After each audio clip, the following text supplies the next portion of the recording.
Welcome to the Woman Angler and Adventurer podcast, inspiring real women with a passion for fishing and the outdoors to go get their adventure on. Now, here's your fearless host, Angie Scott. Hey everyone, welcome to this week's episode of the Woman Angler and Adventurer podcast.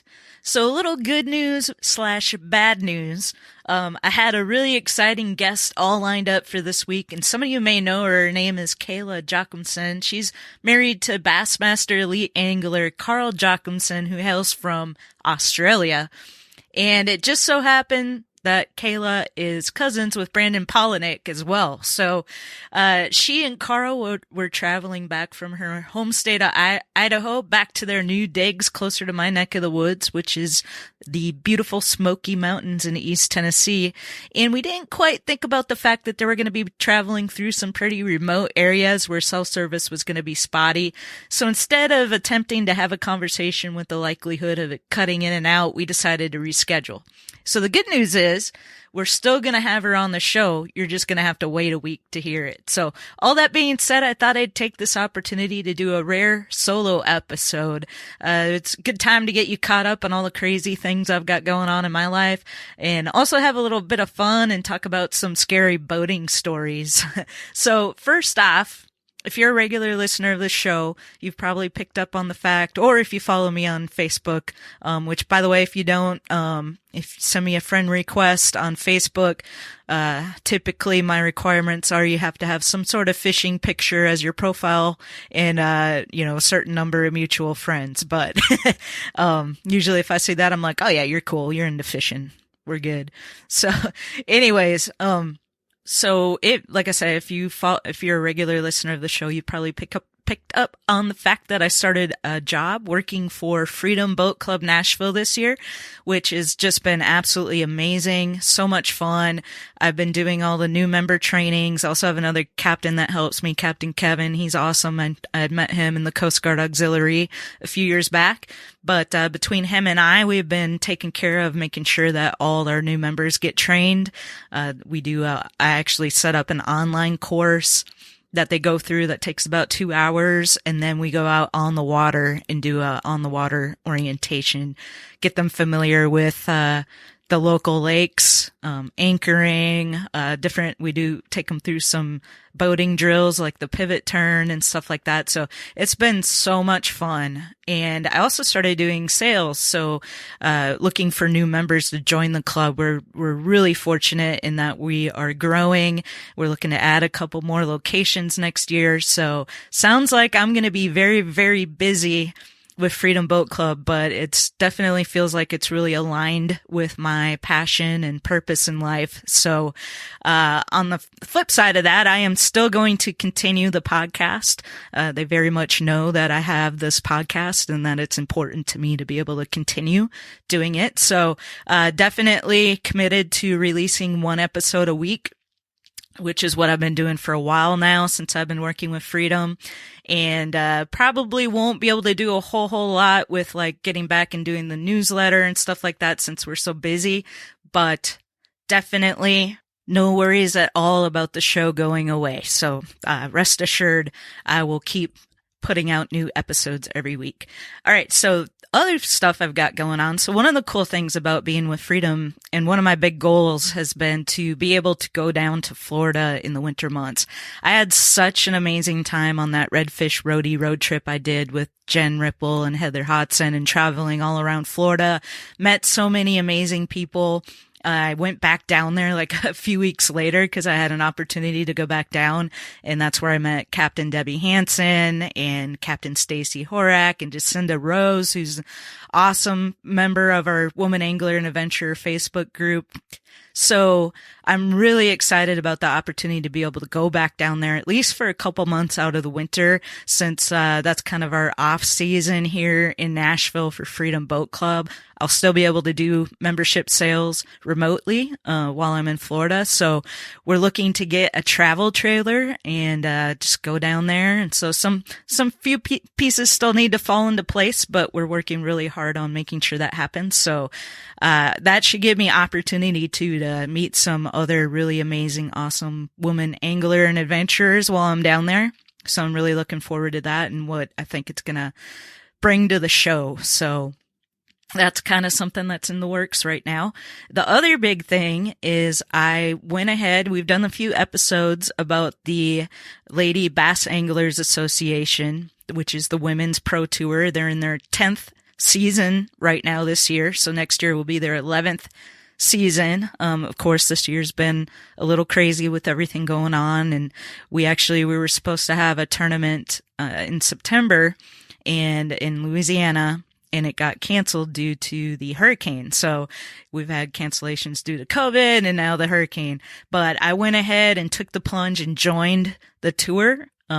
It really kind of it attracted me to it is the fact that, one, it's women, and I kind of already know. I've met a bunch of them just through the podcast, and I can tell it's such an amazing group. I can't wait to meet them in person and be more of them in person and be a part of it.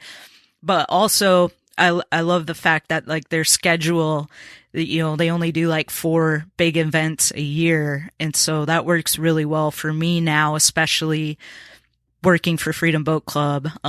That, you know, if I was going to do a really heavy tournament schedule, that would be pretty difficult for me to do, especially that time of year when we're going to be really, really busy. So only having like the 4 events a year was something that really attracted me to signing up, because I still love and want to be involved in fishing competitively. So this was just a really good opportunity for me to be able to do that. So those are kind of some of the main exciting things I've got going on right now.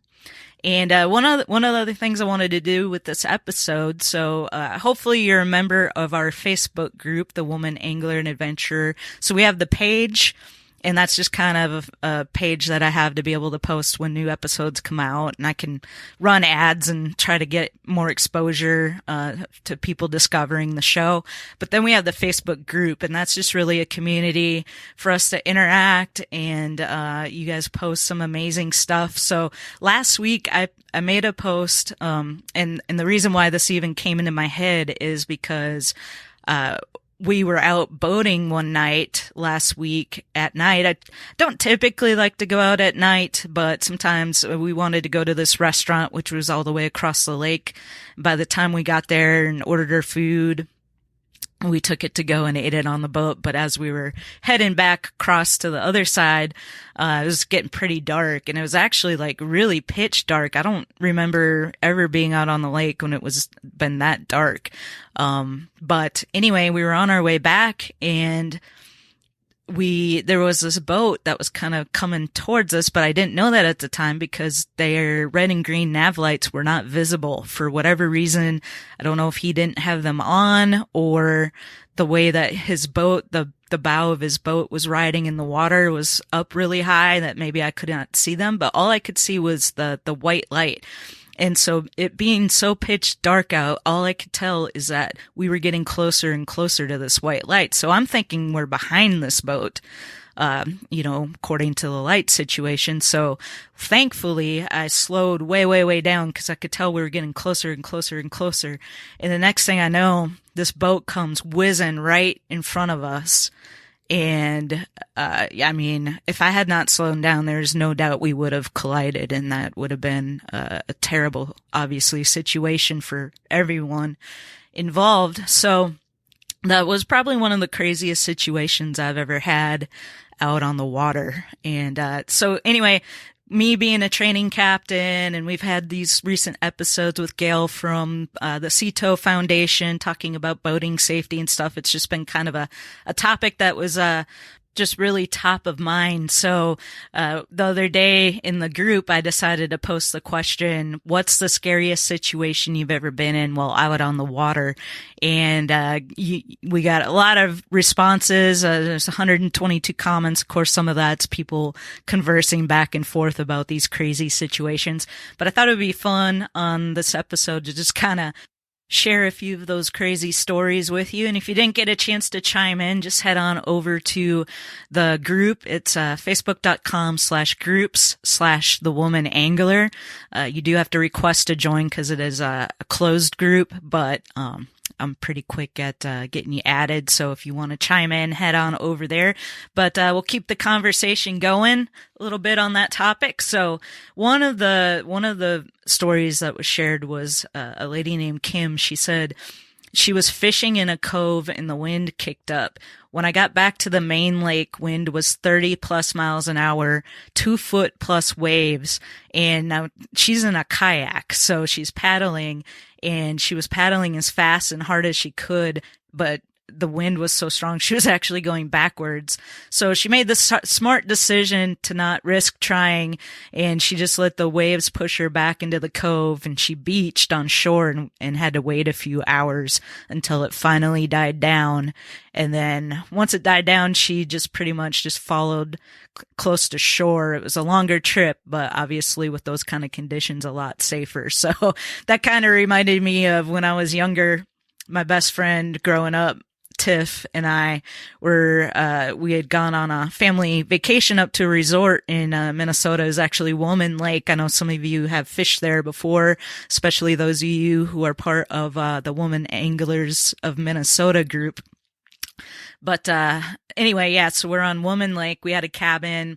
My dad's fishing boat. I wasn't comfortable taking it out by myself because it has an older motor on it, and I just, wasn't too confident with if it didn't start, being able to start it. But they did have rowboats that you could rent there at the resort, and so we had my parents had gone into town to do some shopping or something. And so we took the rowboat out, my friend Tiff and I, and we just went out, we threw the anchor, we were fishing, listening to music. And next thing I know, I kind of look up and I'm like, I don't think our anchor's holding. And the wind had kind of picked up and blown us off our spot quite a ways. And so at that point, we're like, we probably better head back in. So I was trying to row the boat back in and not getting anywhere. Same situation where the wind was just too strong and it was just blowing the boat further and further away. And so then she tried it and I'm like, no, let me try. And we're trying. I'm like, I had half a thought of like getting out and seeing if I could swim the boat back in, which that probably would have been a complete disaster. So anyway, thankfully, I can't remember exactly if it was either my dad got back and realized that we were out, or if a nice boater saw us struggling and came over and got us back to shore. But that situation kind of reminded me of that. Not quite as scary because it wasn't like a big storm or anything like that, but it definitely reminded me of that Woman Lake trip. So one of the group members named Jennifer, she shared a couple of scary stories actually, but one of them was getting caught in a really bad storm. Again, she's in a kayak. She had to lay down in her kayak to paddle to avoid being struck by lightning, and she got hailed on, pelted with ice, and some of the lightning was so close that it actually made her ears pop. So she said she cried all the way and paddled as fast as she could, just asking God to have mercy on her. She said it was absolutely terrifying. I can't imagine being in that situation in a kayak, honestly. I've been out caught in storms on my Qwest Pontoon, and that's been pretty scary, especially my smaller Qwest only has a 25 horse motor on it. So there's really no, actually I just sold that, by the way, another thing that's happened. So I have the big Qwest for now, and then we're going to look at buying another, like a angler Qwest is actually what I'm thinking of, going that route. But anyway, back to the story. So there's no outrunning a storm in a 25 horse pontoon. So, I mean, we get tops. I think top speed I ever got with it in perfect conditions was like 13 miles an hour. So usually we got people on board, we're going about 8 miles an hour. And we were out in this cove hanging out, having a good time. And all of a sudden it looked like, there's some weather coming in. Let's go ahead and head back in now to hopefully beat it. Well, we kept looking behind us, saw storms getting closer. Well, right about the time we made it to the bridge, I mean, it was so bad you couldn't even see in front of your face. So we actually took shelter under the bridge, which ended up being not so bad. I didn't even have to like try to station in place the way that the water runs off the bridge. It just kind of held our boat right there. And come to find out later from some friends, we had a friend who was out on a jet ski and some other friends that were out, that it actually did hail. And so we did make a good decision hiding under the bridge there. But, I can't imagine getting hailed on and lightning strikes in a kayak. That would be very scary. Drew Youngdyke, which I know Drew from the Association of Great Lake Outdoor Riders. And speaking of that, another thing I forgot to share with y'all is that the podcast is up for another award. And of course the conference got canceled this year, like everything else has. It was supposed to be up in Michigan this week, which would have been really, really cool. I was really looking forward to that trip. And actually, ironically, speaking of Drew, it was going to be in his hometown of Gaylord, Michigan. So he was really looking forward to that as well.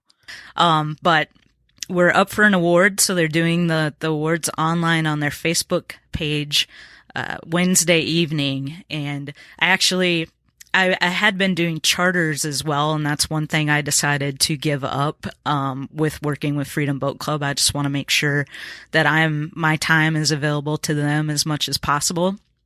So I decided to stop doing charters, but I had one person, I did my last one on Friday, and I had one person call and beg me to do a charter sunset cruise Wednesday. It just so happens to be the same time as the award, so I guess I'll be out on the lake, hoping I get a good data connection on my phone so I can watch that. But we'll see what we won.